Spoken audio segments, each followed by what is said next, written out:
pain. Vi sörger, vi sörger. Cold and empty, lifeless remains. Vi sörger, vi sörger. Fields of the fallen and blood washed in rain. This cannot be all that will be. So you have torn this world apart. You came for our suffering. So we'll bleed, cut us deep, find the death that you seek. But just remember, we retreat, but we'll live on. Those that die aren't forgotten. Just remember.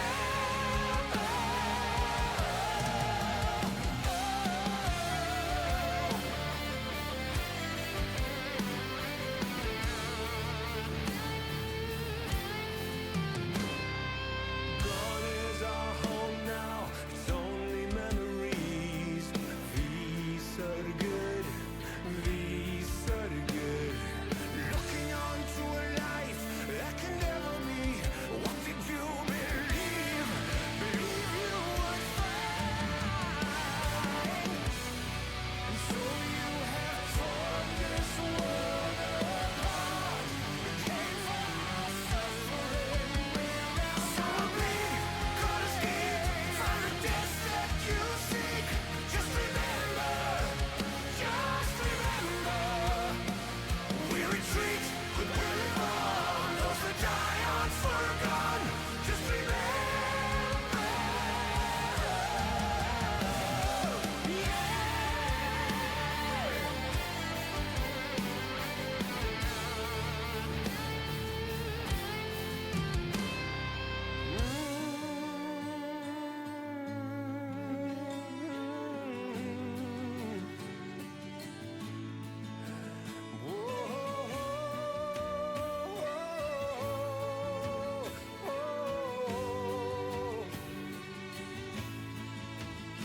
So we'll die and we'll fall here. We're lie torn and broken. Die but will not be forgotten. We remain and we stand here.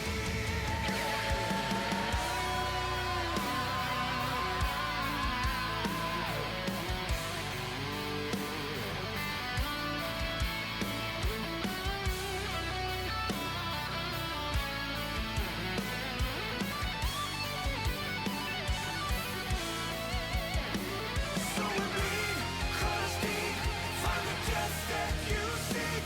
Just remember, we retreat, but we live on. Those that die aren't forgotten.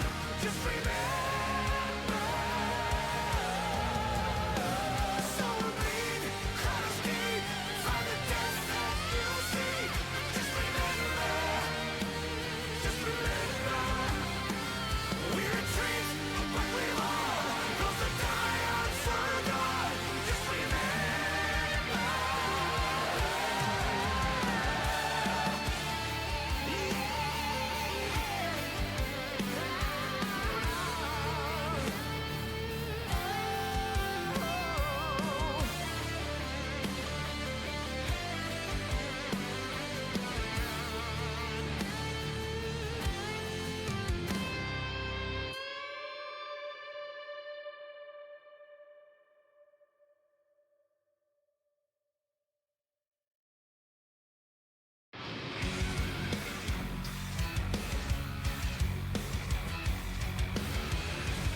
Hello and welcome everyone to the NLC Aurora Cup Group B. I'm Kachka, joined by Temporal, and we have our elimination match of Ruddy versus Veneer.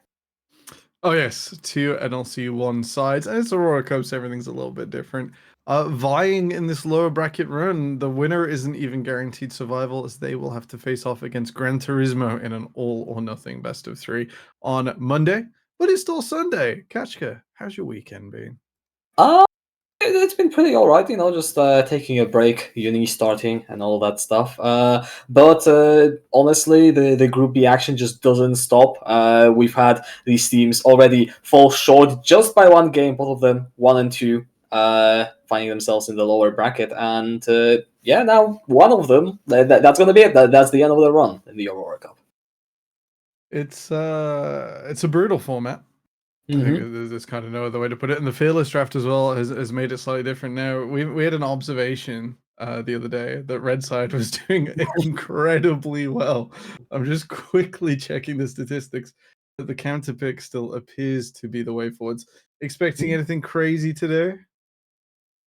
Honestly, yes. What? I have no clue. But I am expecting these teams to pull out some crazy picks just because it's, of course, an elimination match, and especially in the format of Fearless Draft, if you can throw a curveball, then suddenly you're not losing as many options, I think, is an important way to look at it. We do have Veneer Red on game one. Also, it no longer has 100% win participation. I think Fourth Wall did beat Gran Turismo on blue side, so that is important to note. But we're going to be going into the draft for game one with Ruddy on the blue side, banning out Belvet first. Yeah, really strong jungle pick. And I am not too familiar with Natty Net, but I'm guessing the Rengar more target bans in the jungle for very strong physical damage carries. We've seen a whole bunch of them do well on 13-19, so this isn't a huge surprise. Yeah, and the one game that Roddy won, I believe Natty Nat was playing Kazakhs, so kind of along those same routes. In fact, I'm just going to check if Rengar was banned against them consistently. Yeah, let's do it. Let's do it. Let's get it right. As yes, you can tell, yes, we're not all the 3 games. all 3 games. Okay, so Yeah. Natty Nat's never playing Rengar. Good to know. Syndra, okay, it's a Harbo, done reasonably well. I'd have probably gone for his Azir first, because we've seen him pop off on that throughout this tournament. Very true. Indeed. Darius, Syndra seem like just kind of standard, pretty strong picks. Syndra also a very flexible champion, I feel like. You can fit her into so many different compositions with her role as both, like, I wouldn't say engage, but the follow-up, obviously good scaling, AP damage, and all that good stuff. Now, what is going to be first pick is interesting. I remember with Veneer, when they had the opportunity to first pick against Fourth Wall, they went for Oriana B1 first pick in there, going for something very kind of standard. But now, if you're in an elimination match, are your priorities going to change? Definitely under pressure. It might not be quite as carefree. And I like the Oriana for blue one. I think the champion is done very well. And we've sort of mentioned those physical damage junglers. It pairs well with anything that can dive well, move around. Kaiser being blue one, she is just the flavor of this year. It's not the flavor of the month anymore. Not a huge surprise. Now, Vanna, you can do what I do in solo queue here. You can pick Ziggs Varus bot lane and just absolutely take Kaiser to the cleaners and then have a great time. That would be ideal. The Talia does make everything hard to approach, so we are thinking about how to actively deal with the Kaiser here. Yeah, a lot of Havers going to go for the Karthus, I would have to imagine, in the jungle. Already going for the scaling potentially here. I mean, I can't imagine you have that much else for Karthus, but paired up with the Jace. Is it MSI finals again, Kachka? What is it with the teams just blinding Jace? Very egocentric. If it works, great, and your Jace is better, well done. Not only have you won draft, you've won the hearts and minds of all the viewers.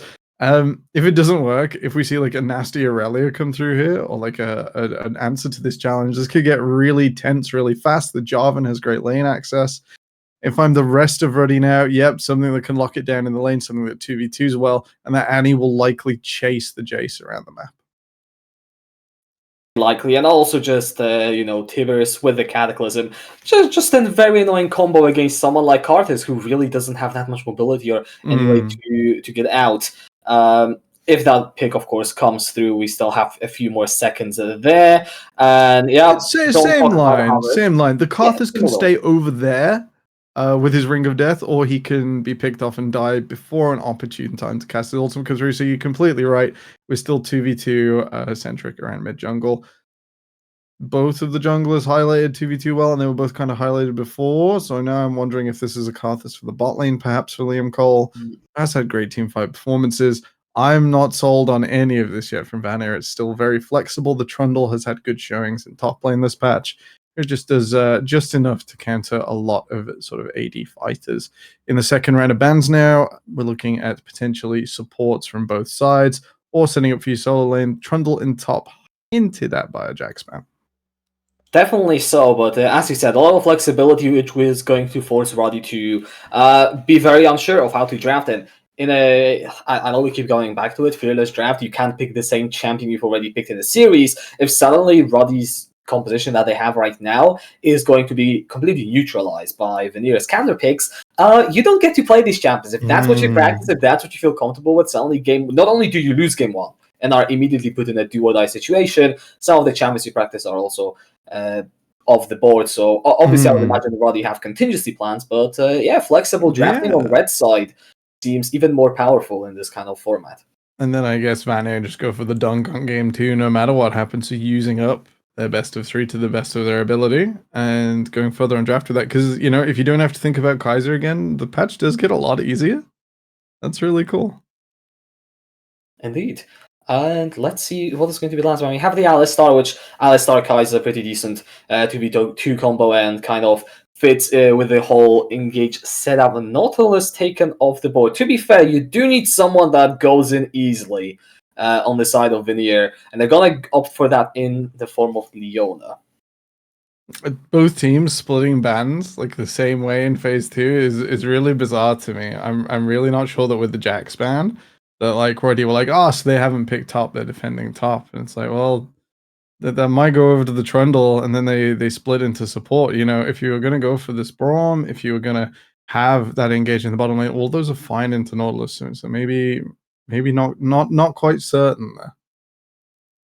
Braum as the support pick. I like it as into the Leona, obviously. She needs to go in. Braum pretty good at making sure that any melee champions that go in are going to have a pretty tough time, and also the disruption with the Glacial Fissure, having Karthus accessing the team fight being pretty difficult. Now, before this last pick, we still have some flexes floating around. I mean, Trundle, is it top or jungle? Karthus is jungle or bot lane, and it's all going to be resolved with this last pick.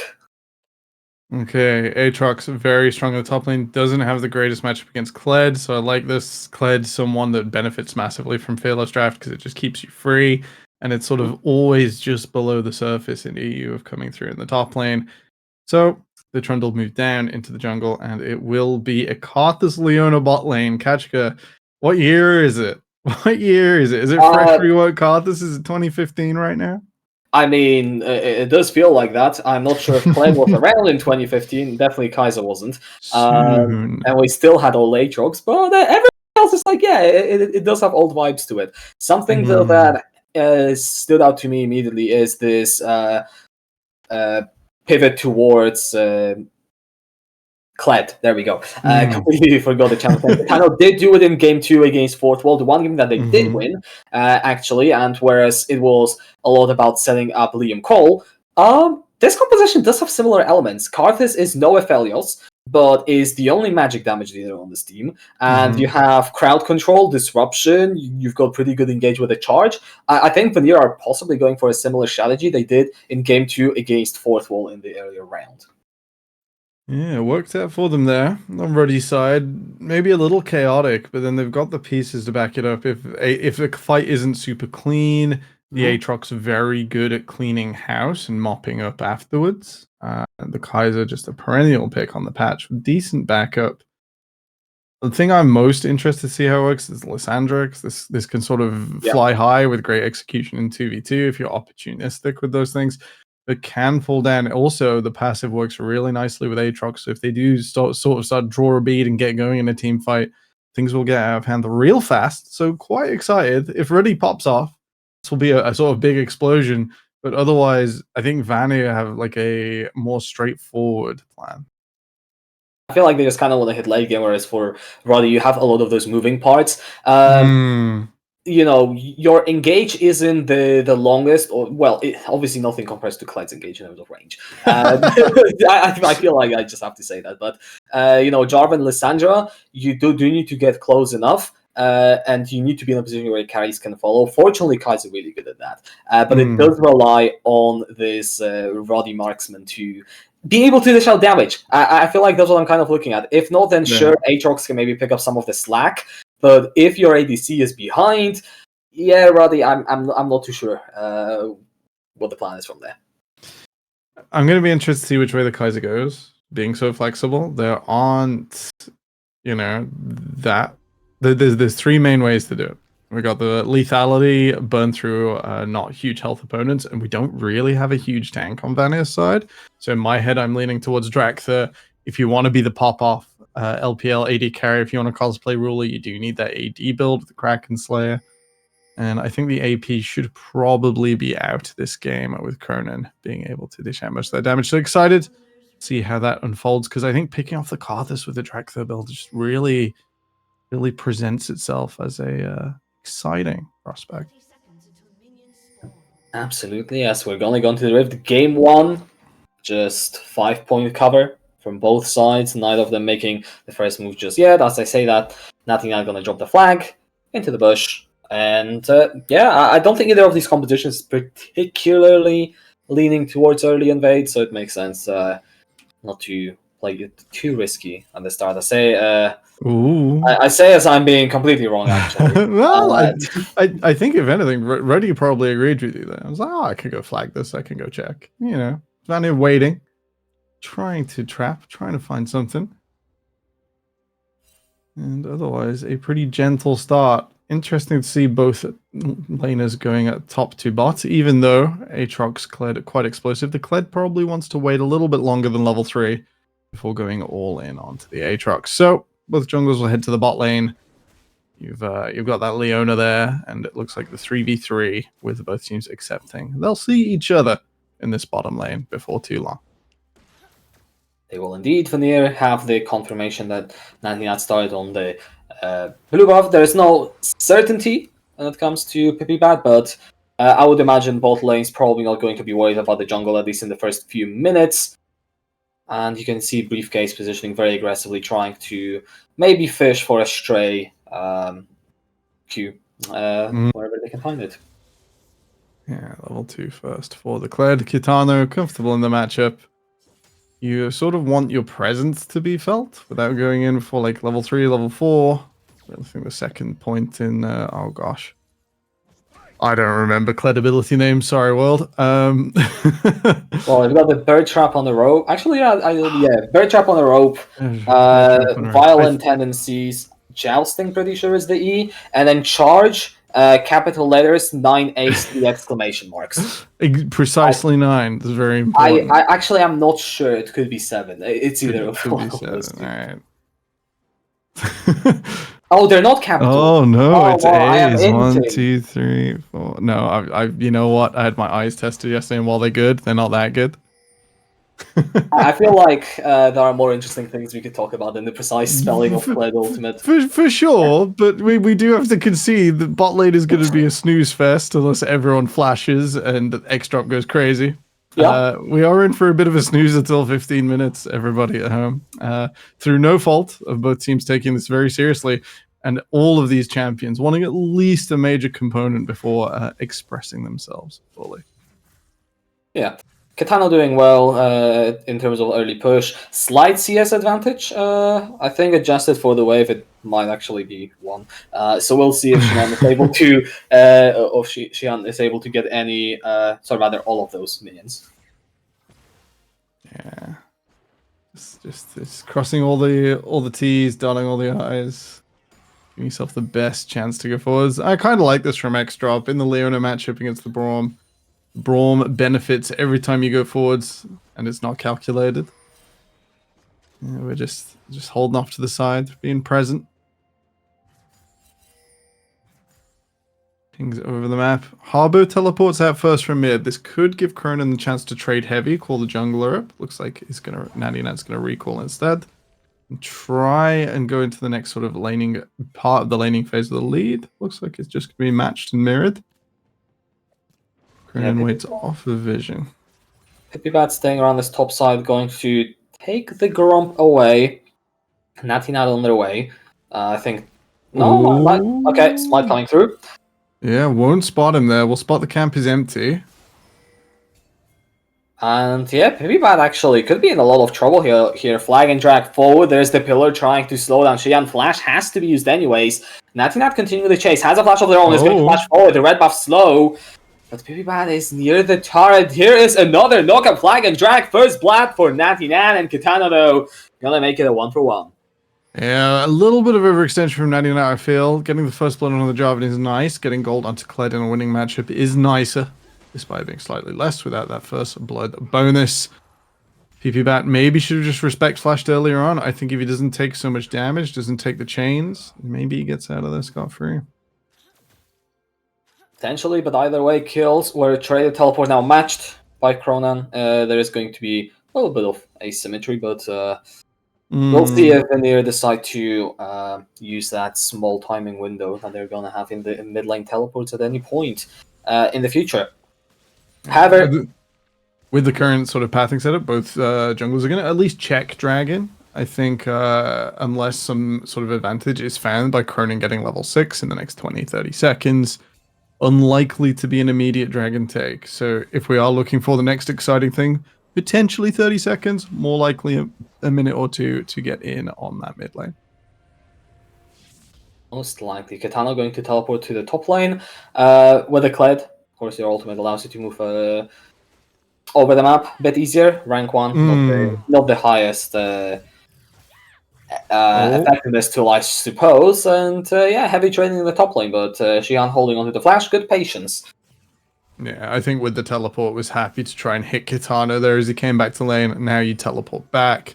Kled missing 20% of his health, so it gives you a slight objective almost to play for, mini objective in that you get to at least heal back to full, and has got the anti-auto attack boots as well. Try and give himself a bit more sustainability in that 1 versus 1.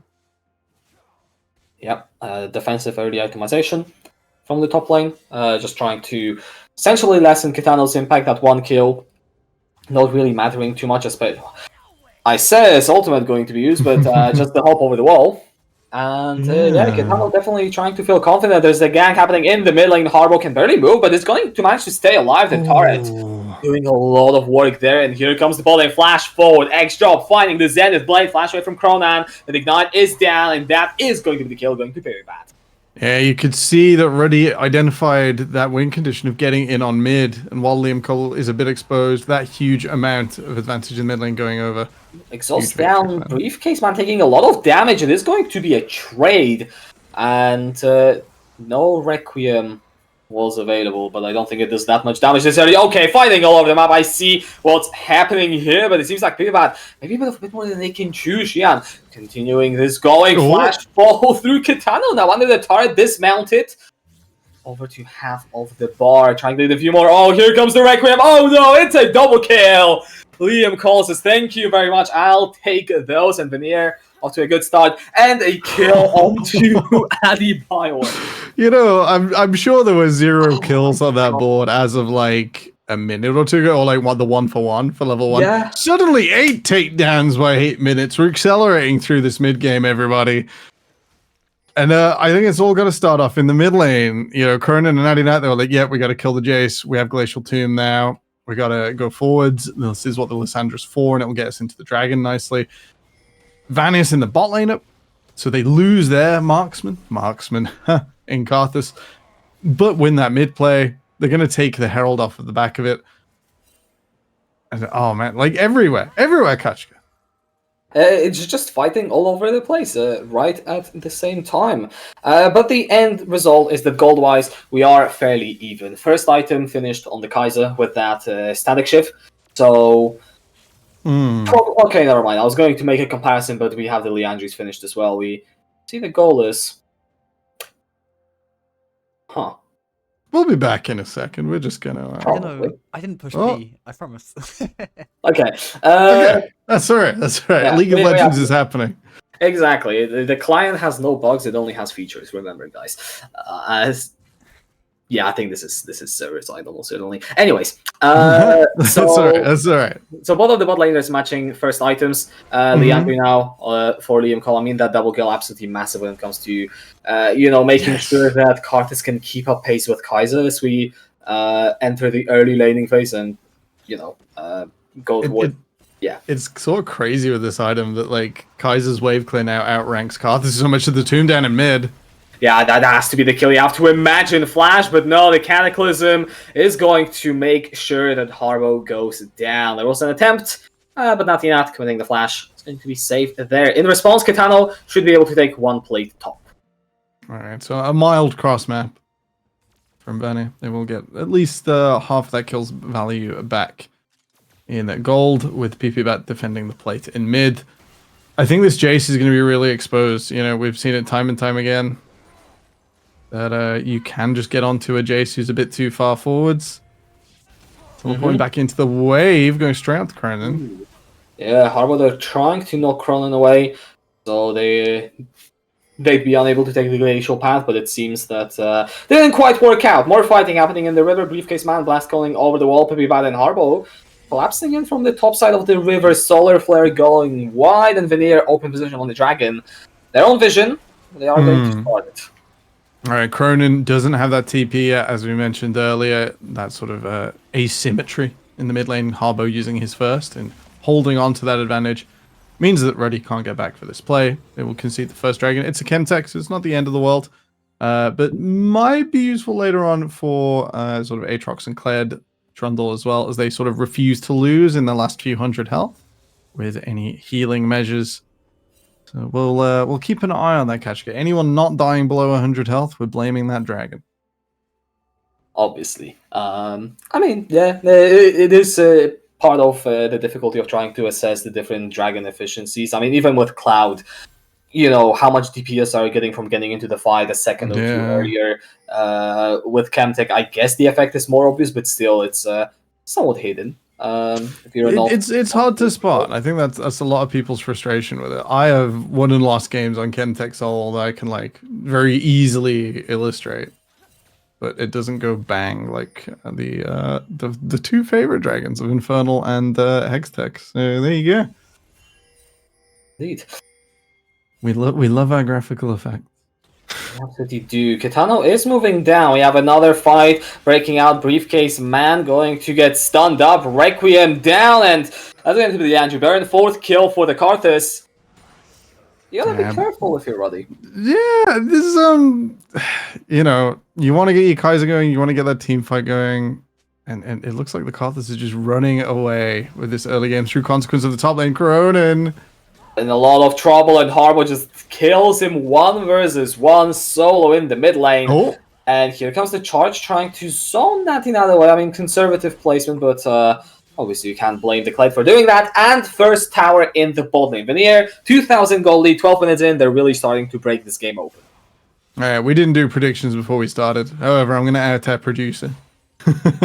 Zoe, very confident this is going to be a Vanir 2-0. And I think the future is sort of just aligning with that. The presence this Karthus now has, even if you take them out before a fight, you still have to take the ultimate, and that's fine. Where, you know, if you wanted it to sort of not be the execute multiple members on your team, we're going to get to a stage where just casting R from the Death Realm is going to be enough, and it's sort of inevitable that you get that. Yeah. You really do have to be careful not to let Liam Cole advance to that stage of the game, despite being halfway to his Rabadon's death cap already. I mean, as you said, it is a stage that occurs later on in the game, and you look at Adebayor, farming really well on the Kaiser, still actually out farming, 2-0-0, 2 plates down in the bowling, not sure if both were picked up by the Kaiser, but the fact remains that despite Veneer dropping the Herald down in the bot lane, Liam Cole being ahead, it's not like Ruddy is behind, at least not in that lane. We can definitely point to other lanes and say, okay, you know, maybe Cronan not doing the best, but they're playing a Lysandra. Lysandra doesn't necessarily have to be ahead.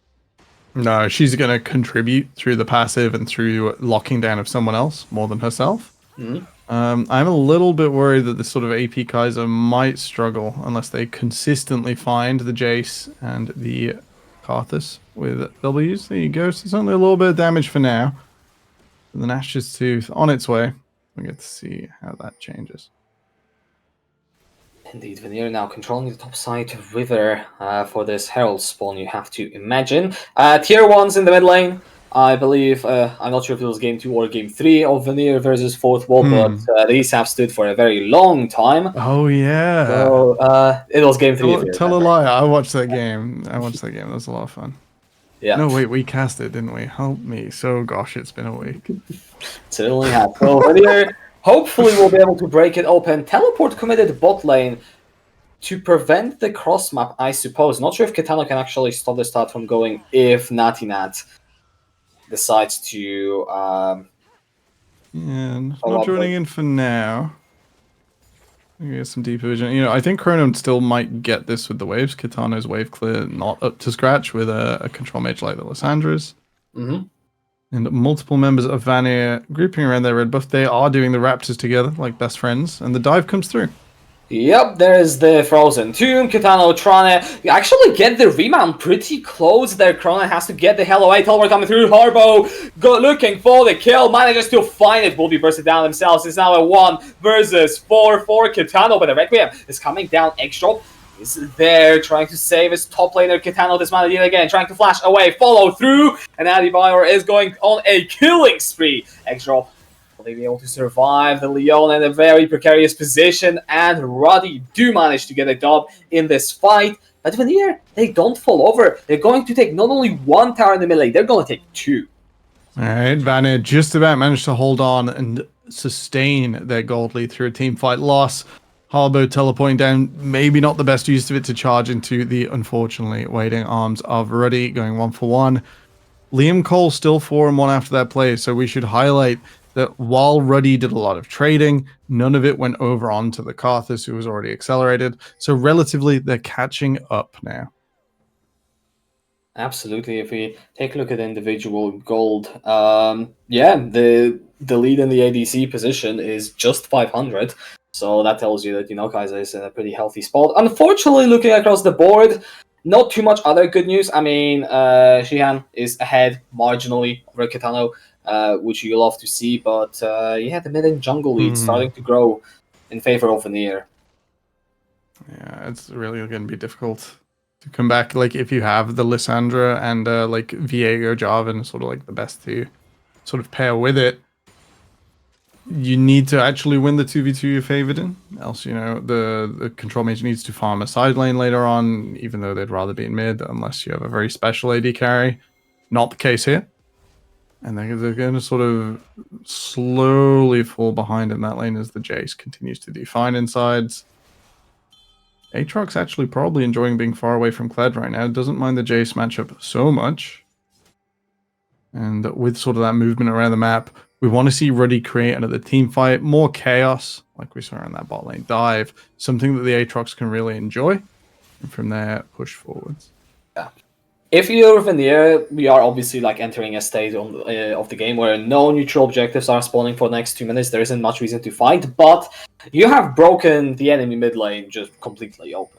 So use the pressure that you can exert, and we are starting to see them attempt that, and try and break those remaining towers, especially the tier 1 in the top lane. Yeah, it's something I would love to see Veneer do. Let's see how clean their mid-game macro is. Yeah. Oh, dive. Indeed, Harbo doesn't have a flash. No way to get out of the Cataclysm. Shihan does miss the Q3 here, and the movement speed buff. Nope, not doing quite enough. Natinat with a kill. That's going to be the tier 1 going the way of Roddy. Good collapse, teleport used. But they will take the turret, and yeah, Veneer have not much else to do than keep farming. They do need to actually push out this mid lane to get the best use out of those towers going down, as you mentioned. So holding on to it, I don't mind so much. Teleport was a bit extra there. Cronin didn't actually get any kill credit, which is a little sad. We'll get the experience for being in range, even if no gold. They will secure the tower off the back of it. Ruddy got to be happy with that one, as they are maintaining their position in this game. Next few minutes, Dragon coming up in 2, Baron in 1. I want to see Vanir push that mid lane out and force some unhappy vision checks from Ruddy. They can probably use that in the Wall of Pain to try and trap someone out and go forwards from there. Indeed, PvPad gonna manage to find the pillar. Here comes the solar flare, the rest of the lockdown, but Natina just using the flag and drag to get away to safety. Veneer now invading the topside jungle. Baron up in 40 seconds. You can see they're starting to prep the vision. And as we said, hoping to force those face checks from Ruddy. It's probably the best way to proceed at this point in the game. Yeah, they dropped Natinat down slightly low there, but he's a pretty sticky target. What was I gonna? I was gonna talk about portals, and it just completely exited my mind. They exist. They're nice. Yeah, Nothing. interesting game to have these, because you can get into your jungle at any time. As the blue team here, you're probably not using them to get into your own jungle now with the amount of vision that was just placed, but it's allowing Vanir to like hop, skip, and jump straight into Ruddy's jungle, which is like a very quick, like instead of 35 seconds to the midpoint, we could be seeing like 25 seconds to your opponent's jungle, which is really cool. Oh yeah, absolutely. Yeah. So okay, Harbo just 1v1s in the top lane, teleports being matched, and yeah, the top lanes themselves are gonna join the party. Natinat is here though. Harbo down to 300, tries to flash somewhere for sure, and Natinat goes on a killing spree now. Kitana with a 1 versus 3, dismounted, knocked up, taken down by Shihan and Roddy. They close the gold lead just like that with the 2 kills. Pipibat's still alive, but it does seem like Baron will be attempted. Yeah, Shihan, that's the sort of fight you want on the Aatrox. Fantastic sniping from Aurora. It does so much damage with the plasma. They will continue.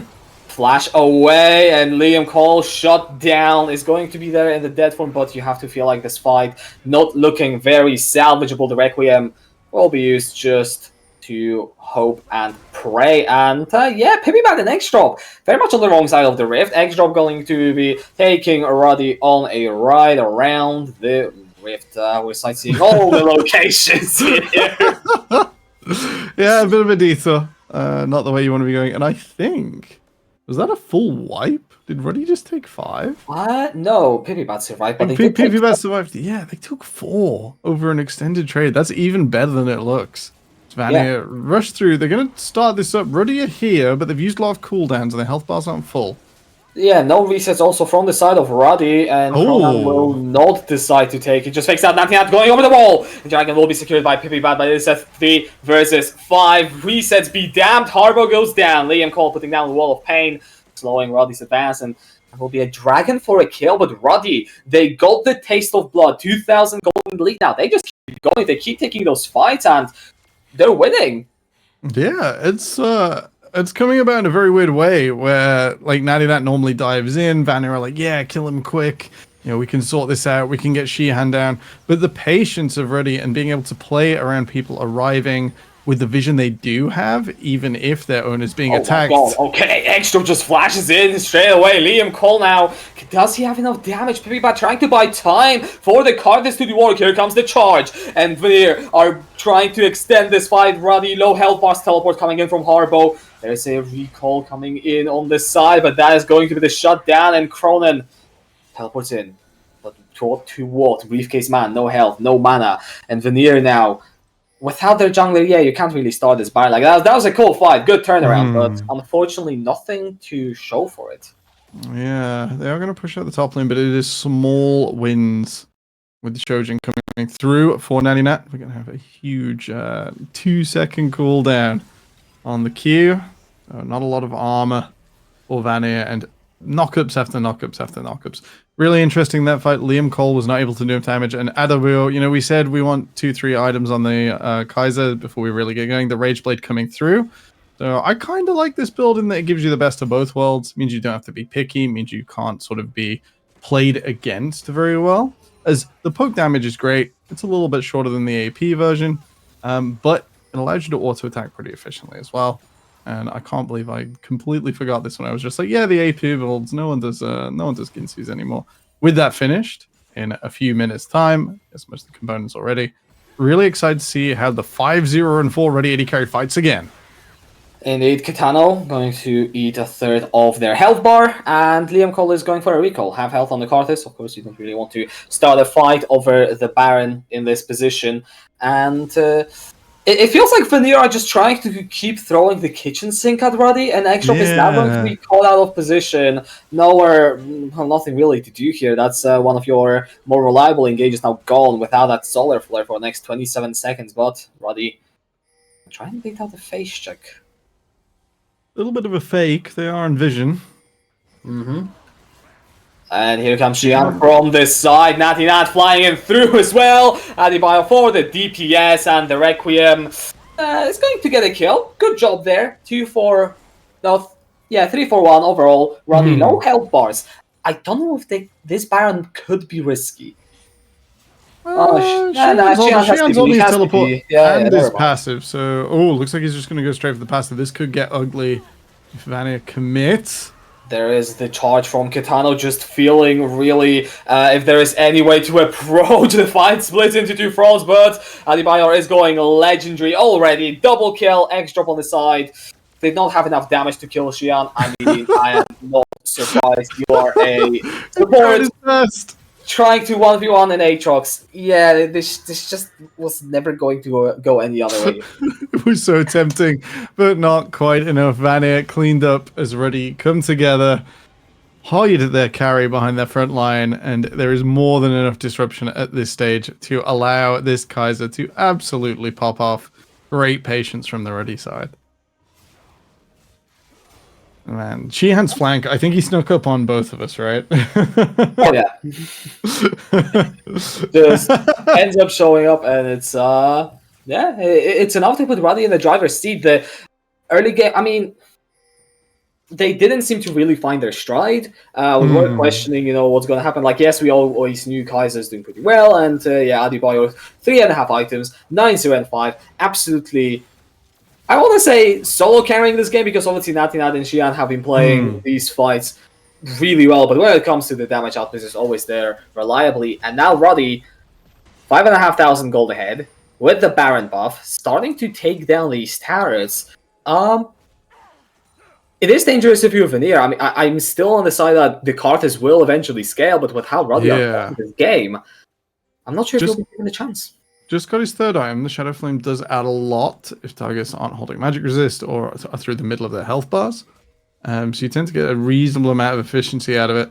What I find interesting is, the Aatrox was going to be a losing lane versus a lot of stuff. And then sort of got paired against the Jace for ages and did just fine and is now playing through these team fights. It's a complete role reversal from our early game. This wasn't the way Vania wanted this to play out. And I think it might be a little too late. So you want to get back in. There is now not a lot that can fight that Aatrox. There's not a lot that can go to sides. And Kled was the R5 pick that Kitana opted into and just doesn't have too much of an impact. That is so huge. The fake out on the flash there. Liam Cole needs to play so far back if a fight will even erupt because Roddy, knowing that Karthus has no mobility at all, they can just play with Veneer. Like, Veneer are just like a puppet. And Roddy are the puppeteer here. And they will only fight on their own terms. And walk them away from the dragon. And what great sort of presence to just be able to push the Karthus away. And now there is no flash to the middle of the fight. There is no sort of get out of jail free card. For the next 5 minutes, that will include the up-and-coming Baron. We'll look to ready to repeat that again.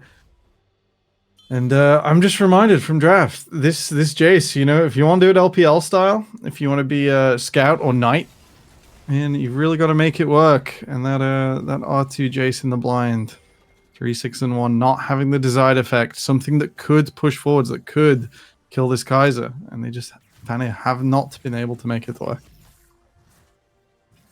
Not at all. And I do want to come back to the point I was making is this top lane. I mean, Shihan doing really well with his blind Aatrox, but also Kitano's second time in this group, seeing them on the Kled. Last time in lane, I wasn't too impressed. Out of lane had some decent engages, but it seems like with this kind of composition, just goes in, is left to die. Alright, we're having a fight. Liam Cole now, caught on the backside. The exhaust goes down, just narrowly survives just to get right in the middle of everyone. Is the passive going to be enough? That is the question we're looking at. But Adebayor on the Kaiser staying far away from all the chaos. And just shut down out of nowhere. Flash forward from Pipibat seals the deal here. Carries are dead. Well, I say that Aatrox is very much alive, and that's really the one player that can still turn Roddy's fate around. Pipibat going to try and cut the wave. Briefcase man throwing himself in, finding the stun. Here is the knockout. Pipibat running away to the jungle. This is just all over the place. I think there is action going on with Jarvan. Absolutely. Harbo down to a quarter health. It's going to be the stopwatch burned out. X drop back in the fight. No solar flare, but If anyone is within the range of the Zenith Blade, you have to imagine all of them will come through. They're trying to turn their attention towards Shihan. Do they have what it takes? Oh, here comes the Requiem. That surely will turn the fight for Veneer. Shihan on the retreat, still has the flash. Will he use it? That is a lot of healing. Oh my god, you guys have to be careful because Shihan has won. Shihan is looking for a second. The teleport is coming in and Veneer are just pulling the disengage. Get us the hell out of there. What a duality of fights. Aurora eventually falls to the pillar, PP Bat flashing on top, slowing him down, and a few carefully placed Slay Wastes. And on the backside, Shihan still able to command such a presence. Was that 3 or 4 members of Vanu jump on top of him, takes one out, and survives? The World Ender is an incredibly short cooldown. I'm going to see him be the secondary carry now, that secondary threat that Vanu have to deal with, as they are not able to capitalize on the end of a backwards and forwards fight. Yeah, I'm not sure who ends up winning this. It ends up stalling the game, I suppose, is the one lens which we can look at it from. And yeah, Shihan is only going to get worse. I suppose we can do a lot better in terms of healing reduction if we're Veneer. In this position, we only have the component healing reduction items as far as I can see. And 1 Ignite on the team, and Kitano just gonna get locked up. Not enough healing there. Shihan goes on a rampage here. It's just it's a sad showing for the Cled, you know?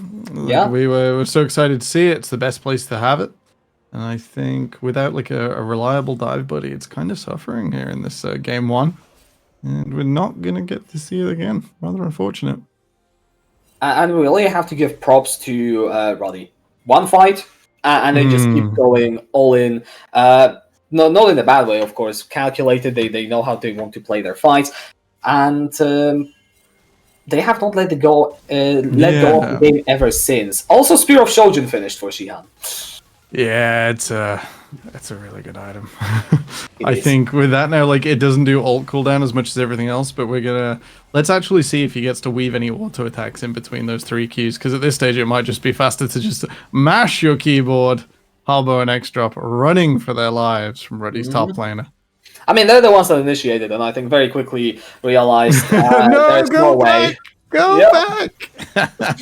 They are not winning that one. It's not much to check the bushes. It seems like they're just taking the... Well, we have a fight here. Oh, Liam Cole, that's no flash again on the Cartes. It just came up. Glacial Fissure gonna knock the map down to 200 health, and we have a flank coming in from Kitano, but that is a 1 versus 4. Yeah, not exactly what you want to be seeing. Yeah, and Prayseeker was close, but Extra playing the bodyguard. Yeah, I did wonder if the sniper was going to come through, if they had any vision on their wolves there. And after Liam Cole gets picked out, Aurora dives forwards, and Kitana has to sacrifice himself to get Vania out of trouble and buy them enough time to retreat into their base. This has got to be an all-in on Aurora now, and then I don't know how they're going to take it Shihan afterwards. Careful management of the front line required from Veneer. And now the siege is being laid. Bot and mid lane. Extra finds the route onto Shihan, but Shihan is not trapped in here. Yeah, Shihan is not trapped in here with Veneer. I can tell you that much for sure. And now the base finally broken. Open inhibitor is open. Harbo looking for a kill here, but Briefcase Man just narrowly surviving the only inhib turret, getting low. Veneer, if you want to go, the time is going to be soon. Adi Bayer on the skies are getting pretty low, but so is Harbo. With a basic Cronan going in, going to be able to buy a lot of time with this. The Sanja, the fight in full swing. Piriban on the front side is going to be taken down. Kitano flying in, dismounted, taken out. That's 2 for Roddy already. Make that 3. Looking for the 4. Liam Cole going golden, trying to prolong the inevitable, but with those death timers, with those kills flying through, Veneer can only muster 1 back. They're gonna get ace. That's gonna be the game. And Roddy, oh my god, the moment they were handed the game, they just ran it through cleanly to the end. Yeah, Vania, great early lead. Somewhere the game plan wasn't evolved enough, wasn't developed enough.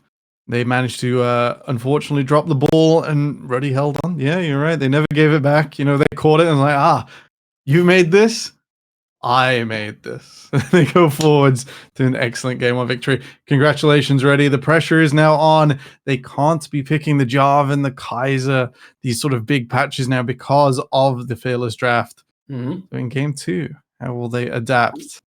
And with the kind of draft that Roddy won with, I'm currently being threatened by production. It's very reasonable because about as much as I said, Yeah. like, oh yeah, quick Vania 2-0, Vania then proceeded to throw the game straight through the window, lots of broken glass, and I will try not to throw Zone under the bus in the future. But I feel like the big point I want to hammer on before we go into the break is that Ruddy won with a draft that is pretty basic. They're not losing champions which are hyper specific. They are, let's be real, kind of replaceable. General, yeah. You can pick the same kind of composition with champions that still do well in the meta. Of course, Kaiser is something you're giving up. That one's gonna suck. It's a champion that obviously is high priority, and you love to see that. So they don't have that, but Aatrox, Jarvan, Lissandra, Braum, I feel like you can find substitutes here. And it was Veneer who pulled out the Kled Karthus technology. If you do Renekton, what are we gonna do? Renekton, Viego, Azir. You can get away with a whole bunch of AD carries. Varus, I think, very undervalued on the patch. And then what we're replacing, Braum. Can't always replace Braum against lots of things, but Nautilus, Leona, close enough. Indeed. But yeah. Are we just trying to break before the next game production? No, let's get out of here for a few minutes. Go turn your kettle on. But we'll see you in a few more minutes for Game 2 as Ruddy looks to keep their hopes alive in the Aurora Cup lower bracket.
goes to line.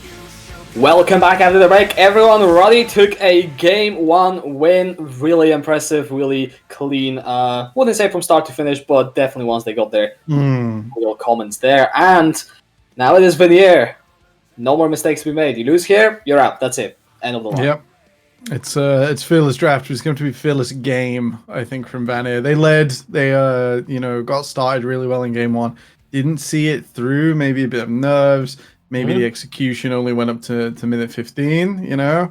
But like after that turnaround at 8 minutes, the Ruddy train really did leave the station. Oh yeah, I mean, I think before the banner was also the big fight that put them in a gold lead, and then also Roddy just having all the players knowing what they do, their carries having the gold, just run away with it. So I think going into this game, if I'm Veneer, I want to see if there's any way you can shut down this game plan from Roddy, because it seems like they were just a whole cohesive team that once they got going, that they are fine. So can you maybe, well, I mean, I hate to say when it boils down to like don't throw, but can you find a way to not throw more reliably? Can you hold your nerve? Can you keep your composure under difficult circumstances? Ruddy clearly showed a decent amount of this in game 1. They could have definitely just said FF it, go next game. They were in that sort of position, but hold on, they got the Kaiser going where she needed to, and it's sort of so weird with how the Karthus like managed to get the cross map, managed to generate such a lead.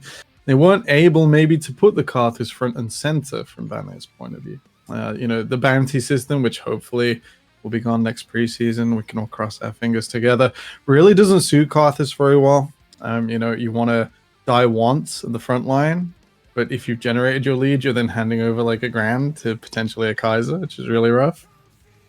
Yeah. I don't really see if Vanir are going to do that, where they're going to take a lead and hold it. Let's get rid of the Karthus. Let's play a Phelios, something they've done really well with in previous games. It's really hard to deal with now without the Kaiser from Ruddy's side. So nice and easy, a Phelios, build around the AD carry, make your objectives clearer. So instead of a Kled that just can engage, it's like, well, am I engaging on my own AD carry to stop the dive? Am I going to go get their AD carry? Like, what am I going to do? Let's just have it really nice and straightforward. Let's have it simple. Let's have maybe a Renekton. Let's have a mid lane like an Azir with a clear objective for Harbo with plenty of backup damage. Absolutely. I mean, you see, the good thing, or the good side of the coin of the Fearless Draft is that if you lose with a composition, you cannot mind game yourself into being like, okay, let's try this again. You actually have to find something else. But, I mean, you can't make the same mistake twice. The format does not permit it. You have to make a different mistake. You get to be more creative with how you lose games. I love that. That's incredible. That's going down as my favorite part about Fearless Draft. It's not the creativity. It's not the depth of champions. You can't screw it up the same way twice. Vanir have chosen the red side, news from production. So we will have at least some more counter picks in that R5 coming through again. I can't even ask you, like, what's the most exciting counter pick going to be? It's cleared. It's already happened. Now it's off the table. It's gone forever. I'm more interested in what you think Ruddy are going to do. Which twist do you think they're going to add to their team composition? You think it's going to be, instead of generic 13-19 good stuff, if we were going to call it like a title, are we going to have a playthrough bot? Like, what do you think is going to happen? I mean, well, obviously you have to change it up a little bit, but like, why change up the whole formula? It works for Roddy. Get yourself a high priority AD carry in there, build a team around it. It's game 2. You were 1-0 up. Currently, you don't have to show any cards. Hopefully, if this works for you, if Roddy win this game, also with that kind of composition, then they go into the final match of the group, also not really showing that much. They would be facing Gran Turismo, which they have lost to previously, but at the very least, they wouldn't show any extra information. Yeah. Okay. Akashi, you want generic 13-19 good stuff? Yes. Point 2, which is a pretty decent team comp.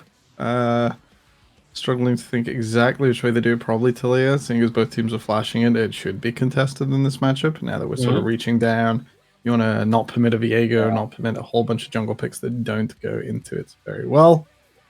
That's a reasonable way to do. Get a mage jungler in there. Maybe sub in Don Jake, AP Nunu buffs coming soon, maybe for the final phase. Maybe. Okay, Jake says he's playing Yeah. Rengar this game, which is a bit interesting, see, because I don't think it's going past the first phase.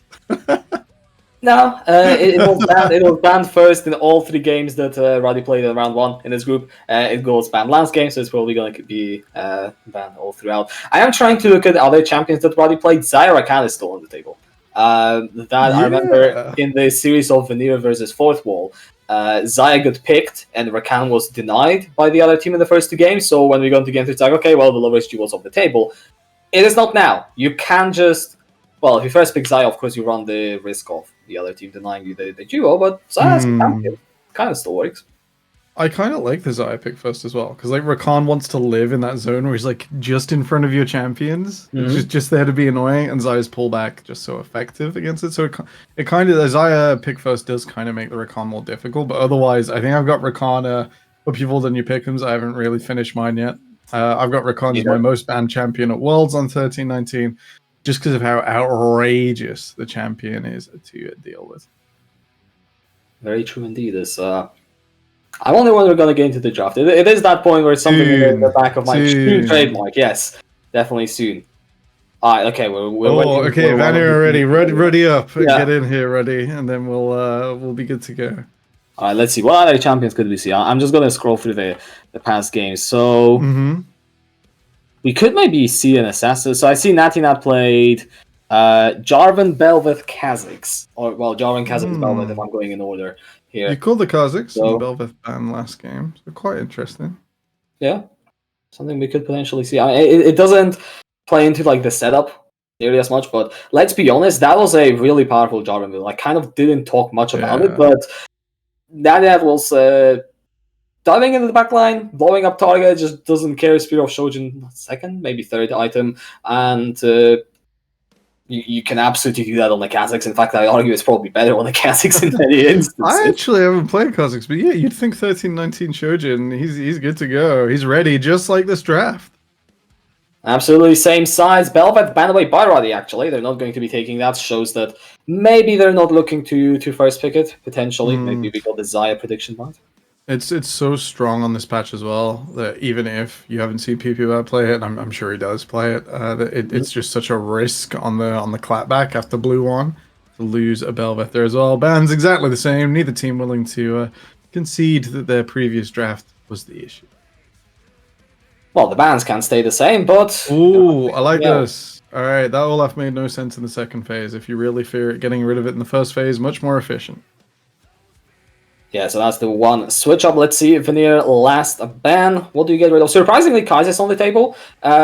So Ashe is going to be removed as the other AD carry that Roddy could potentially pick up. But it does mean Veneer, if you want the Kaiser, you can take the Kaiser. We might see Liam Cole go back to the Aphelios. Obviously, in an elimination game, it kind of does make sense. But you have to draft around it, and you already have gone through... Well, I wouldn't say it was a pure composition last game, but it was a composition that wanted to play around... the Carthus and some of these champions. Okay, we're all wrong. It's going to be an Ari first pick. Hey, not too dissimilar, but you wanted 13-19 good stuff, and Ari pretty good on the patch. Yeah. Everfrost to modulate the front line really doubles down on everything your team wants to do, and very similar to Lissandra, it's great setup. It offers threat itself, sort of the all mage of a mid. I want to see Aphelios Thresh. You want to see Aphelios Thresh, Kachka? Ooh, I want to see Aphelios Thresh. I don't know if I want to see it on R1, R2 here. We're going to get the Renekton, Kitano, not Kled. I don't want to diss the Kled, because we've seen it on R5 twice, so clearly it's something that Veneer are familiar with. It's clearly something that Kitano's comfortable with. It just never worked out. So just going to power pick, try and go through, like force through the laning phase almost, so to speak. And yeah... That was banned game 1 by Roddy, I think. I think that was the third, or the second, and then Rel being the third, wasn't it? So Harbo's Syndra, no doubt, as Zaya coming through, which makes the Rakan more difficult to play, as we hinted at in the preseason, unless you want to pick the Lovers duo yourself with Kaiser off board. This just feels like the most standard draft in the last few patches I've seen. Yeah. Ari followed by Zaya Rakan. What are we going to see? An Ornn with, well, not Jarvan, but... what is like the most basic thing? What the most basic thing I can think of? He knows. He's the prophet of the future. It's Gadget. Yeah. If I if I was Vanna here, I'd maybe looking to get my support set away. But the Aphelios, they recognize that with Kaiser gone, the AD carry pool to pinch the Ashe off the board. Not a lot else stands up to the Xayah in DPS.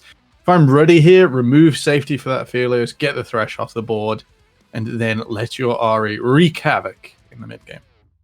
Indeed, and also, as we mentioned, Liam Cole, good Aphelios player. In a match that you have to win in order to stay in the tournament, of course, you're going to get your hands on it. Now, let's see how Ruddy try and restrict it, because obviously you need peel. Syndra, Skylar of the Week is a decent tool. I don't think it's going to be enough to protect the market from both an Ahri and a Rakan. Never enough on its own. But then if you have multiple points of defense, the aggression that can come through as well with just spamming Scatter the Weak. You want that duality, and you do need more than just itself to enable that. Yeah, and Poppy, Aphelios, I mean, you ideally want both in this kind of draft, of course. There's always going to be a trade. You pick one, the other one's going to get banned out. So that's what Ruddy are doing. I'm trying to think what other champions are there. I mean, Braum is available for Vanir if they want to. I'm not too sure about the Braum into Rakan matchup. Alistar, actually. Alistar into Rakan. Yeah, it's tough for both of them because it can get twisted quite quickly, and the Rakan can always be a bit more creative there, which is a bit rough. I'm still on this Thresh into the Rakan because it offers a similar style of flexibility. Or if you really have the fast reflexes, you can hold the Rakan at bay for a while, or you can ignore him completely and start attacking his teammates with Death Sentence, which is kind of what I like to do. The sort of more stock answer to Rakan is hit him in the ban phase because he's just an absolute menace.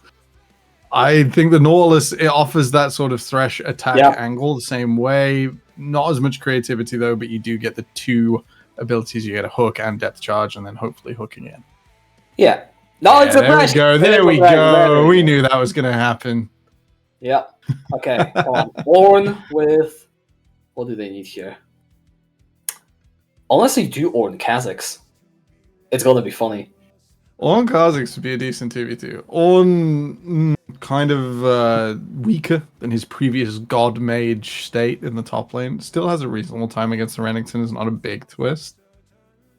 If we want to see something really spicy... Oh, okay. I think that's going in the jungle, because Renekton was always very good into Hecarim top anyway, just a better duelist. So that means we're still diving forwards, and if we're going to go on this theme, just bang the Malphite in. Let's have it over with. That would actually be really nice. I mean, doesn't win against the Renekton, but you can cast your cheese wheel a few times. That shard forwards. It's fine. Get your mana up. Or the K'Sante pretty much the same as Ornn in this matchup. It's a 45%. You still offer all the things you offer. Probably could have been a more exciting champion. Yeah, and it is just a buff frontline that's gonna go. This is Kindred. This is Exodia draft from Vanir. Just put the Kindred in there. I mean, here's the thing. They play this topside duo against Portugal game 1. It was Kazakhs Renekton. I remember me and Kyle were like, okay, can you actually play through it? Like, you have early game champions that like snowball pretty hard, and they did not do that, unfortunately. So hopefully for Vanir, they are able to be more successful in that, because like Xin... Okay, you have Thresh. It feels similar to last game, right? They're going to do so great for 8 minutes, and then we don't want 5 kills traded back over for an extended play. That's not the angle. It's the sort of trap that Xin commonly falls into. Extra setups, so their mid 2v2 is a bit better. Hecarim not the greatest 2v2 till he's committing ultimate, and at that point you might as well attack something a bit more valuable like the AD carry or an objective with that slightly longer cooldown.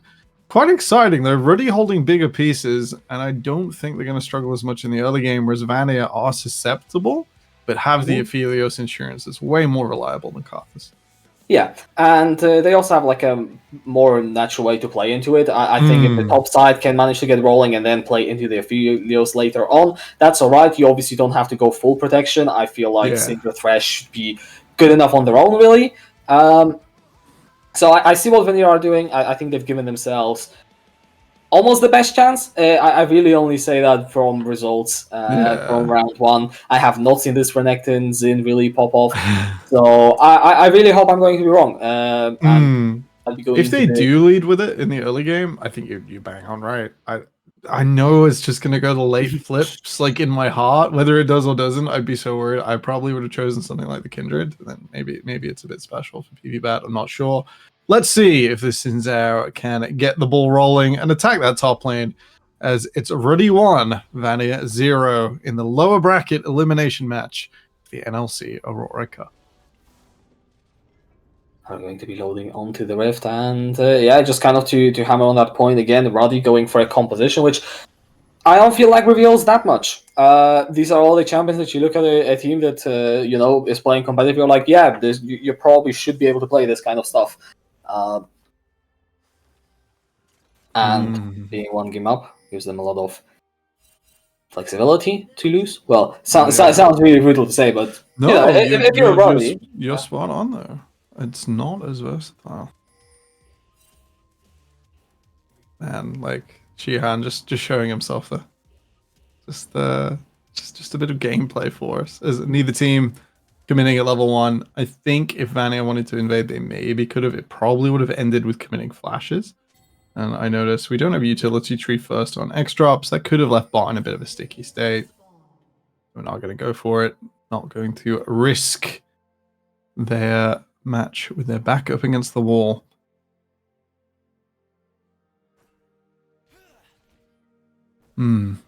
Right. PvPat starting without a leash on the Raptors from the. That's pretty exciting. Means he could try and dive in on this Hecarim if he wasn't there. But instead, they'll know they're matching sides now, and an invade pretty difficult from this point of view. You can just about meet the Hecarim at his Raptors after you've cleared your top side. It's a bit of a reach though. It'll depend how mid goes. So we'll keep our eye on the mid push as Harbo is up on the wave. I'm interested to see if we'll see more action in the bot side. Last game it was a snooze fest. Not much really has happened this time. Zyra can, Aphelios Thresh I feel like is a little bit more exciting. Obviously Aphelios doesn't really become a champion until like level 3 or something, but definitely not in the early game. You know, the gun rotation's super fixed. The extra stats and ability to throw a turret, not really the most meaningful. We'll be excited to sort of see if the Rakan from Briefcase Man, challenger ladder player, is enough. Liam Cole takes a nasty trade. Briefcase Man pulled back. And there's sort of a disconnect there that the Aphelios is suffering in the early game. Took a bit of poke, was not able to contribute with anything back onto the enemy support. So probably just looking to sunset the lane and get out the best they can. Very true. I mean, also if you're X drop, you manage to proc that after shock, you're going to try and go for a bit more of a trade, having more resistance than the opposing support. But getting poked down quite easily, and this is the camera pans over to Harbo at the worst possible time. No one saw it, Harbo. It's okay, it's okay. Let's check in with our junglers, both about to finish their full clear, both on this bottom side. Ready have the push, so Natty Nat, you know, he's going in for that crab 9 out of 10 times. However, Harbo has the rotate down from the mid lane. We'll see if they go all the way for the crab. Natty Nat instead gonna try and... Are they gonna try and steal the blue? Doesn't look like it. No, it'd be a bit of a reach. Yeah. I think the Thresh still gets there first through the tower. Instead, we'll have first line trying to push this crab, hopefully back towards their bottom lane. We'll be spied out on vision and get out of there.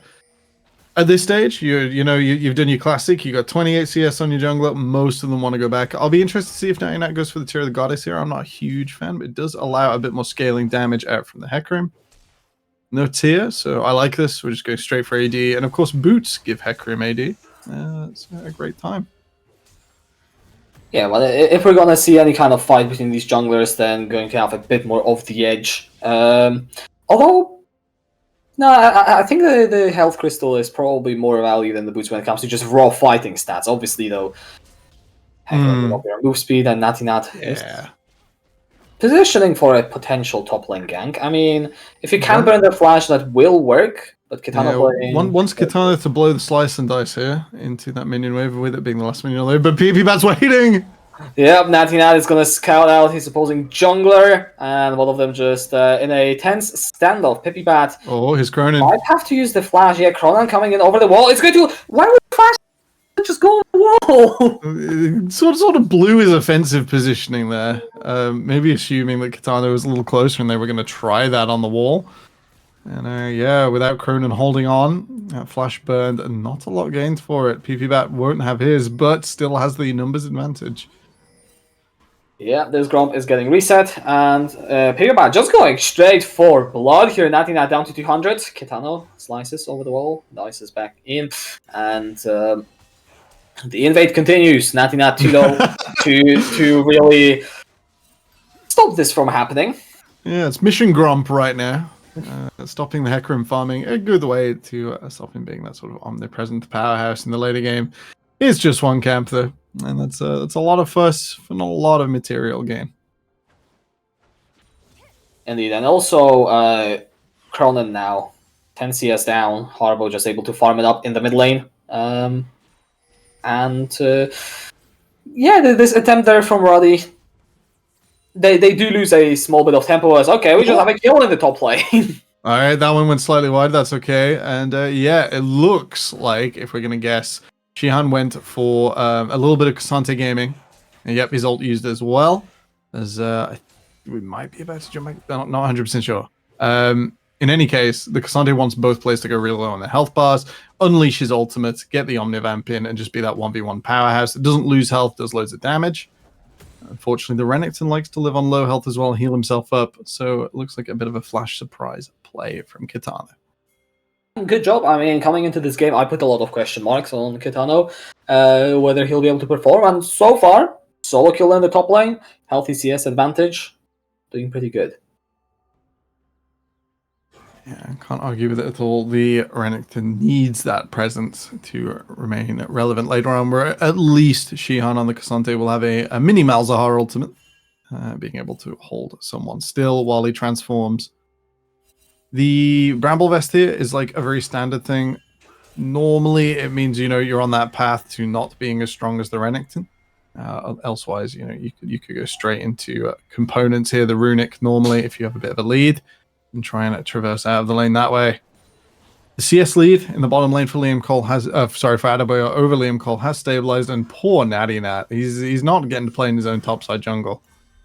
Nope, and Harbo coming down as well. Now, definitely within stun range, PP-Bat is there to take care of the blue buff. And just good job from Veneer. They have this priority in their solo lanes, and they're able to rotate, make sure that their jungler is just reaping the benefits. While they're starting out small, will eventually grow if you keep it up. Yeah, and it means they are making good use of the Zinzao. They are now slowing the Hecarim down. It's the second time they've moved in there and taken a camp off of him. Now Nat's going to go back and get the objective, and he's covered by Cronin and Briefcase. This is less of a lead for himself, especially if he's going to be sharing the experience with Briefcase Man. That means, you know, the Hecarim won't be such a threat himself. He's still going to contribute to his team, though. So that's the best 99 can do right now if he's going to clear on his way out. That's Wait, how did Adebayo get through the wall, though? Thresh Hook. Dragged. It does that? I wasn't sure. Apparently it does. I don't think it's meant to do that. In any case, exciting stuff. I'm pretty sure it can drag people through the Cataclysm wall. Maybe. But yeah, it turns out I treat Cataclysm Wall as the buggiest thing to exist. And normally I will nod my head and say, yes, it went straight through the corner. Well done on clipping to next year. We'll see. We'll see. If someone wants to try and reproduce, see if it's an intended mechanic or at least reproducible bug at the very least. Twitter will love you, and maybe I will be less of an idiot for it. Let's talk about the mid lane. I mean, it's just Farm Fest. Yeah. Oh, but with the Herald in PP-Bat's inventory and with nothing else to use it on because the dragon is gone. It's pretty interesting to see where he's going to put this. You could try and put it in mid, try and unlock the Syndra slightly. She's not great as Roma as the Arya. Shihan once again playing on no health. Yeah, Kitana able to get a play. You could also drop it top lane, try and you know, maybe snowball the Renekton, because you don't want to be locked down in this you know, early game phase. You want to kind of eclipse the Cassandra with your power and have an impact on the map. Helps you get into Hecarim's jungle even more, as once again it's a low health fight. It is indeed. Kitano gonna get stunned up. Shihan, though, staying healthy, and you can see the respect both of these players are playing with. Kronan and Natinat slowly moving up towards the top lane. I am not sure if that controller has spotted out the Hecarim, who is now charging up. The recall coming in from Kitano no. is going to interrupt it. This bit of healing, and that's it. That's that. Just hi, how you doing? Kitano level 8, a little bit stronger than Natty Nat on the Hecarim. Poor horse having so many camps taken away is behind on experience and won't take the fight. Man, she hands it in so much danger in that top lane. It's playing on the knife's edge, but doing well in terms of CS. Still staying alive with the exception of that one mishap. So far doing exactly what is necessary and stacking even more armor on this recall now. Yeah, a little bit of priority fan for already in the bottom lane. So they're going to be briefcase man up. They're going to refresh their vision at either side of mid. This is great for getting Cronin out of mid. Looks like they're going to come down now and try and get a little bit further. They'll secure the crab for Natty Nat. Wouldn't mind them trying to threaten something here on the bot side, as they could dive this next wave. And that has revealed himself by hitting that ward. It won't be so much of a surprise. Indeed not, and Veneer just building up their lead without much of fighting. I mean, 11 minutes in, we are, like 10 kills less than we have had last time, and this is kind of what you mentioned before the game, where it's like, okay, let's not flip this game. Clearly, Ruddy are pretty good when it comes to fights. They are just leaving Lee and Cole to scale, which eventually, at some point, you're going to have to put attention towards this affiliate. So far, so good. Of course, get your Renekton's in ahead, but yeah, the game keeps on moving forward. Yeah. Alright, PP has cleared his top side, currently walking towards mid with that Rift Herald. Dropping it here would give you the gold, would give you the money, it wouldn't give you the rest of the sort of ability to force someone to stay under their tower, though. The all-out going to be used, both of them still very much... Oh no, that was not the all-out. I am still getting so baited by all those animations. Okay, I'm going to be real here. So audience, if he clashes his shields together and moves, which ability is it? Is it Q? Is it W? Is it E? Is it R? Is it all of them? As PP Bat steals another camp, Natty Nat not having a great time as Ruddy have the jungle invaded once again. Ooh, that was close. But yeah, with regards to the previous question, I would like to phone a friend, actually. And Kitano... Man, this is peak health bar for both of these players to skill express, flash, and kill the other. That is so tense right now. PP Bat. That is a Herald placement for sure. PP Bat gonna use that ultimate, and there finally is the ultimate. We have the Onslaught of Shadows coming through, and trail with jungler for top lane, and Natina trying to run away from Kitano. The Herald will be taken out. Oh my god, this health bar. But Hecarim pretty good at healing himself, and Kitano gonna take a target in response. Just a 1-for-1, a bunch of plates going the way of Veneer. A little bit chaotic, but they do manage to extend their lead. Yeah, just about. Natina picking up a kill is nice, and then lives with his double use healing from hitting the Herald Eye and returning that damage to his own health bar. So really, really close there. Vanny almost tipped it over the edge, but both teams pretty even. We're going to see this 2,000 gold lead sort of sail forwards. I'm looking at the dragon that's up right now. I'm looking at teleports in the top lane. I think there's going to be a bit of chaos. Kitano, Vanny, clearly very confident, as that is the greediest teleport going top lane after 10 minutes I've ever seen. I mean, well, maybe just trust the rest of the team to do work on the bot side. X-Drop gonna find the hook, PP Bat coming in through, ignite down onto Adibai, or he's gonna use the Featherstone for the flash away from X-Drop. There is a knockup, but where is the follow-up? Does the Xin have enough to go in a 1 versus 3? I think not for long. The charm, though, goes wide. Hook connects onto Kronan. Here goes Argo from the side. Finds the stun. That's the Xayah dead. The charm may be sure to follow. Power is unleashed. Doesn't do too much at this point, though. And it does seem like Ruddy will be able to walk away, losing just their AD carry. But Veneer could rotate. They keep the ball rolling. Yeah, imagine if Kitano could just TP into the middle of that. That'd be fantastic. But anyway, that's the last not mention. And yeah, a little bit of an extended trade. It's clear both these teams, just trying to find the angle without overcommitting. That's why somehow nearly everyone has walked away from that, either way or Unfortunately, could not find the angle on the feathers, but with the Kraken Slayer coming through, they're still quite strong. By the way, Ocean Rift.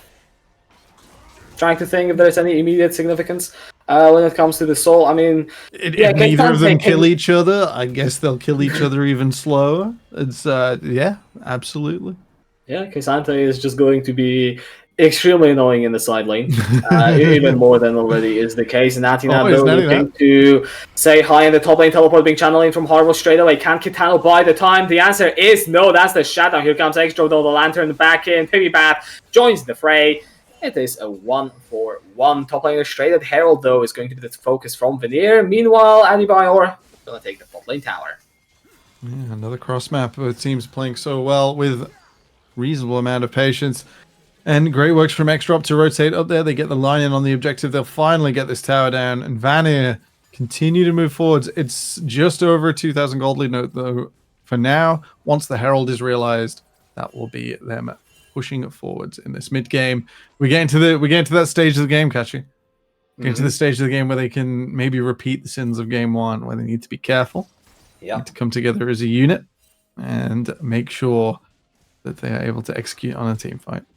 And the setup is, well, not the same, but it has some similarities, namely that Adebayor staying quiet but farming up really well, actually able to take the turret in this game.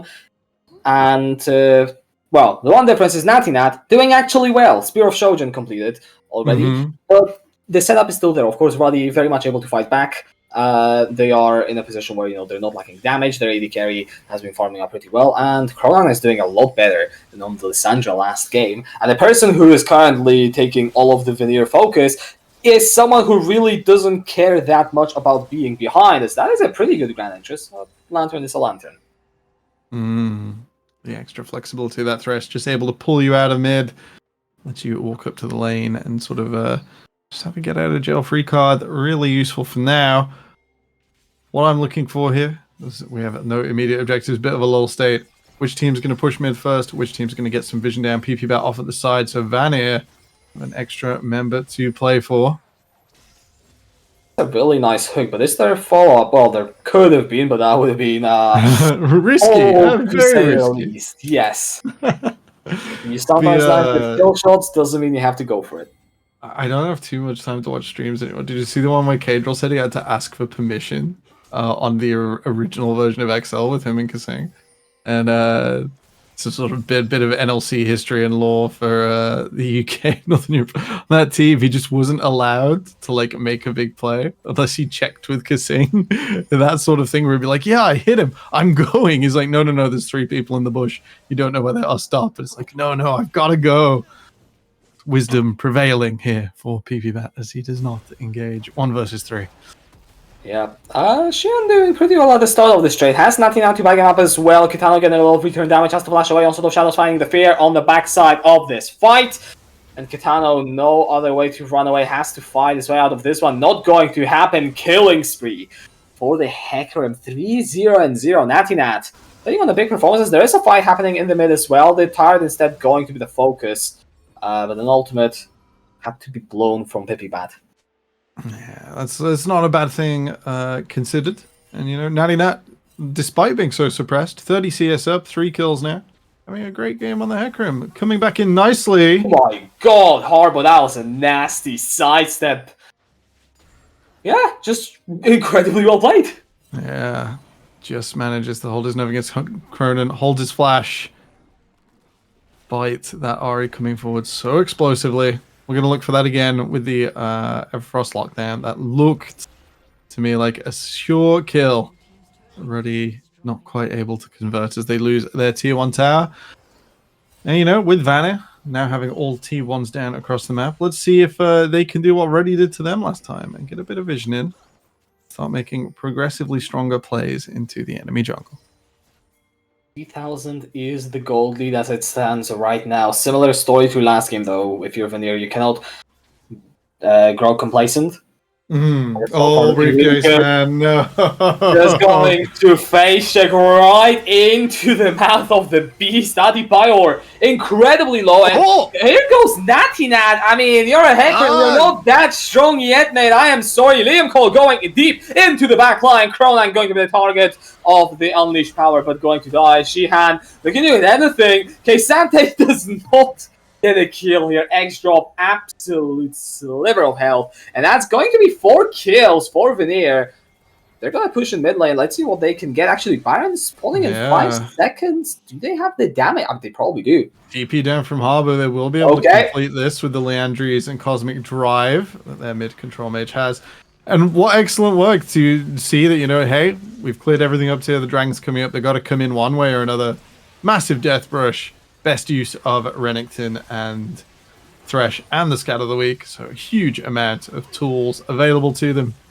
They take out ready support. And in the ensuing fight, you know, Natty Nat, clearly a bit of a desperation play, tried to come across with Shihan. Not enough. As Ready looks to try and get a Constellation Dragon. Vanner running out of the base. And they don't take this the fastest. Yeah, I think the dragon is safe though, and Veneer not looking to contest. So that was an objective bounty dragon as well, which is maybe worth mentioning. Not bad. This is a little bit of extra money. I don't think it's going to do much to this Baron power play though. As Vanner smashing it down mid now. Shihan still off tempo, off base. Let's see if Kroniki at the flank though. He is trying to run it back through top side. A low division. Yeah, indeed. Veneer playing this one, safe, respecting Roddy. We can see this game a lot less bloody. 6,000 is now the lead, and yeah, they're not giving any chances to lose this game, because if they do, that's it. No more Aurora Cup. I'm not sure if there are any other tournaments in the year after this one, so... But yeah. The calendar year now, and, you know, I guess the ladder system is still available, but then you're playing in Aurora, so maybe you can't play it.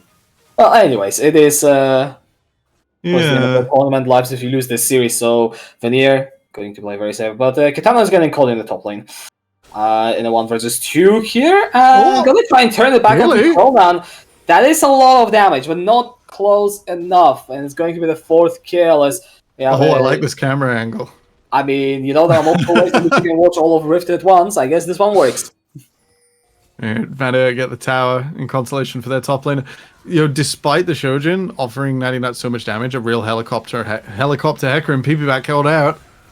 The Lantern. I mean, the value that Thresh pick provides here is honestly hard to overstate. Yeah, that's the way that logic works on that statement here. 6 out of the 8 assists, and I'm pretty sure those 2 other kills are both just solo by Kitano in the top lane, so we're literally involved with everything else. Or well, not quite solo, as we have an attempted engage. That Moonlight Vigil does go wide, and 23 minutes into the game, Veneer going to take the bot lane inhibitor. They are playing this clinically. Yeah, they're doing it great so far. Ruddy only really able to make headway in 1 or 2 plays around that top side. And it's pretty much all of their eggs in the jungler basket, all 4 kills, assists only going to the mid laner and top laner.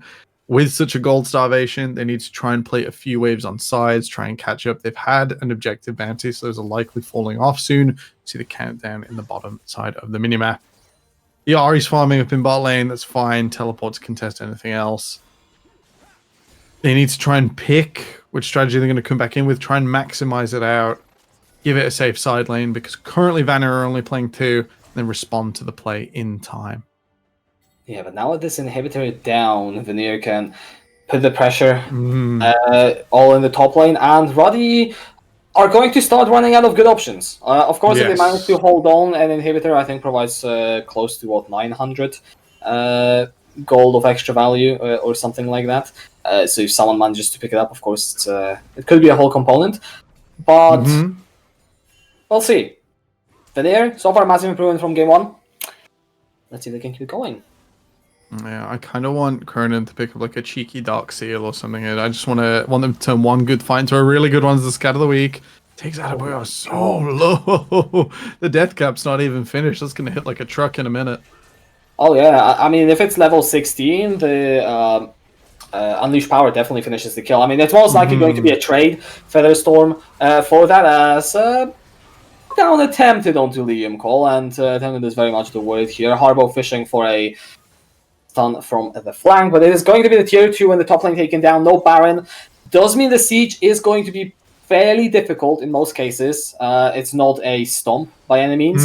Veneer are playing this cleanly, yes. They're far ahead, yes, but you cannot afford to just show up to Ruddy and expect them to fall over. Yeah, it's been like a slow and stable growth, right? We tracked the gold lead at 2,000 for a long time, 3,000. It's time to go now up to 5,000. But Vanir still need either the long gun on Liam Cole to reach the towers more easily, or they need to pick out Adebayo before a fight. He's still holding Cleanse and the Feathers Fly, but otherwise, Radia just doing fine with Wave Cliff. And now, once again, the Ahri heading to the bottom lane, going to pick up this wave with the Super Minion inside of it. Red pings down onto mid as Vanir looking to try and use their lead as soon as they see Cronin down in this bottom side. Talon PPBad on the flank. Adebayor has got all the cooldowns, but what will they really do? PPBad going in onto Sheena, not really target that you want. Kitano just bursts down in the front, and Liam Cole has to cleanse from the Hecarim. Natinat in the backside is going to get executed by the Unleashed Power, but X-Drop has to flash away Cronan. Oliari managed to find the route with the Everfrost and PPBad buying time on the front line. Liam Cole so many chakrams, but does he have any way to use them? The answer is going to be no. Shutdown onto PPBad, and Roddy find a 3-for-1. Yeah, it looks like Vanir just tried to force their hand a little too well. Cronin didn't even need to commit the teleport, arrives in time to the mid lane. And I think Kitano just went so deep for Adebayo. They did get the ultimate out. It wasn't enough to actually convert onto Reddy's AD carry. We're looking at a more stable game now. Gold League collapses by 1,000 and Reddy get another super wave farmed up with no extra pressure from Vanir. They've got to go to an objective. They've got to move Ruddy around the map because currently they are farming and they are surviving in this game. Surviving for now, and one more fight like that around the Baron, and Ruddy will not only be surviving, they will be thriving in this one. Yeah, it feels familiar, doesn't it, Kachka? We've seen the ball. We've seen Vanir. Vanir have got this really shiny thing going on, and all of a sudden the growth stops. It might have taken Ruddy a little longer. We're looking at a much more stable game. 3 items now also finished on the Zaya. We have 3 items on Natinat. I'm pretty sure the last one picked up was the Sterak's Gauge, going to allow for a lot more time in the back line, and maybe next time Liam Cole is not able to survive this. So, yeah, Vanir, maybe the Fear of God going to be put back into them after this one. We'll see how they play. Baron is on the map. Dragon not quite yet. And they are turning up towards the big purple worm as X-Drop. Yeah, you need to be with your team here. Yeah, would be ideal. And in that, just taking a quick base, and with the start off, Vanir might have found the angle to do that before Ruddy's jungler can get back out on the map. Yeah, they will walk over the scuttle, so Ruddy knows this is happening. There is teleport on Cronan, but no flank wards to go onto it. It's just going to be in the bot offside of this river, and Baron is going to be stopped. Here comes the quickness, knock-up found. PPBad's going to be the target. They can get rid of the jungler. Maybe they can get the Baron for themselves. The Lantern is not going to do anything. That's nice damage with this Scatter the Weak, but a pick for Ruddy. Now they hold the position over the Baron, but they know that Sindra can be very dangerous over the wall. Vanir just a little bit too much too soon. It's like they were waiting for the Lantern there for Natinat. For PPBad, rather. As Ruddy managed to walk back. They bought enough time. Hex flash into the hook, goes wide, nice double stun there, and oh my god, we have a fight on 2 flanks here! Shihan is going to be taken out of the equation.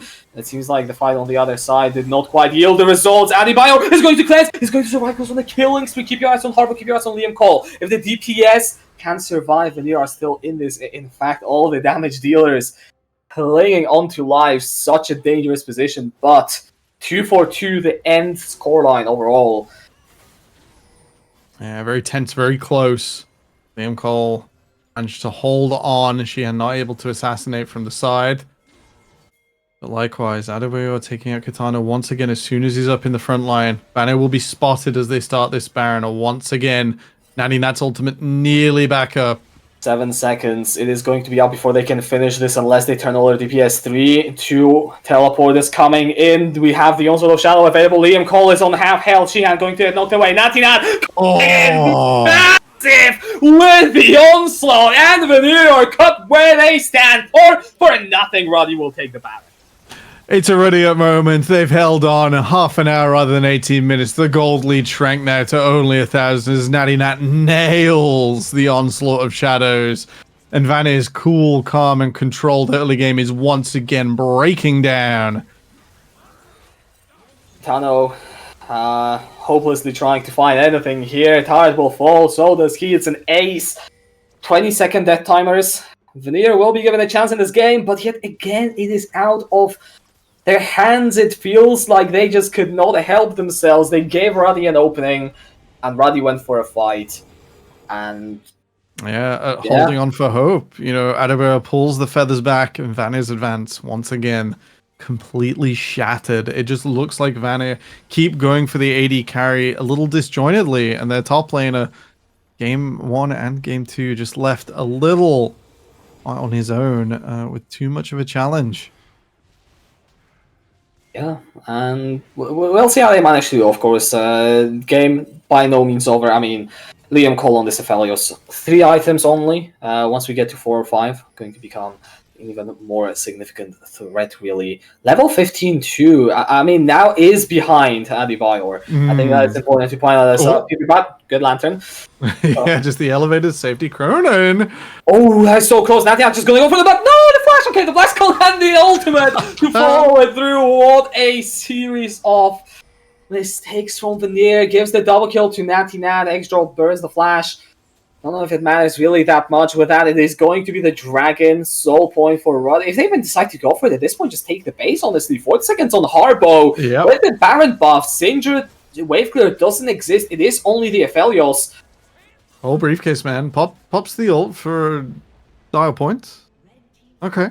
That's alright. That's alright. Ruddy, they've identified the objective. They're going to get both. Going to get out of there.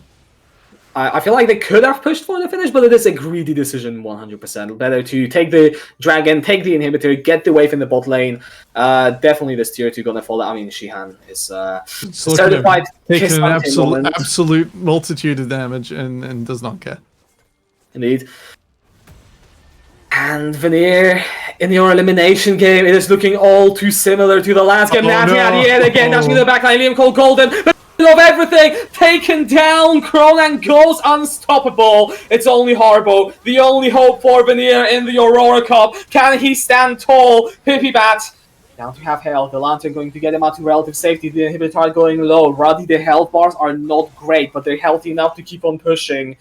Arabaf is still on their side, and they will not go for the kill just yet. Will they? Adebayor looking healthy. One hook from X-Drop could change it. That is a massive end of the week, but unfortunately there is no follow through. We still have 20 seconds on Liam Cole. That is the charm into the root. X-Drop finds the hook, cleanse, forced out. Harbo doesn't quite find the angle. Natty Nat going for a roundabout the Nexus, but X-Drop is still alive. The second target going to target. The Nexus open. Roddy, you can do it right now. You can finish the game. You can send yourself to the next round. And then here they're holding on, but Adebayor will knock them out. Say this is it. Roddy will be looking for redemption against Gran Turismo tomorrow.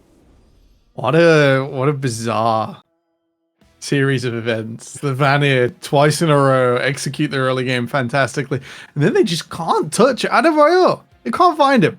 2 games in a row. They're just like, yeah, we're gonna kill. No, he's killed everyone.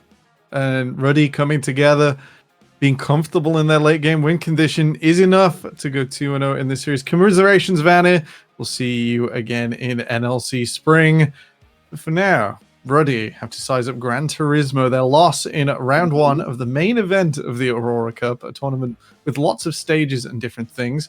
Please feel free to check out the tournament page or the Leaguepedia for more information. But essentially, it was do or die today. Vanir, unfortunately, are out, and Ruddy have done. But to qualify for the next stage, they must go through their first loss of the tournament in Gran Turismo. I mean, it was a 2-1 series against Gran Turismo. 1 win really is what would have helped Ruddy. I feel like my biggest reservation for Ruddy going into tomorrow's match is, can they win a game without the other team doing this, obviously. I mean, no shade to Roddy, but I also want to make this very clear that Veneer have won both early games and have been looking really good in mid games. By all means, this should have been their win, but one bad decision, well punished by Roddy. If you're against a team that doesn't do that to you, though, yeah, we you can't have have to that. start asking questions. You can't have that comfortable. It's 20 minutes. They're not pushing anymore. It's time to push back. Maybe Ready need to clean that up slightly, or at least reassess how to play the early game against Gran Turismo, who are a bit more, how should we say, concrete in going forwards, concrete in executing their game plans. It'll be interesting to see.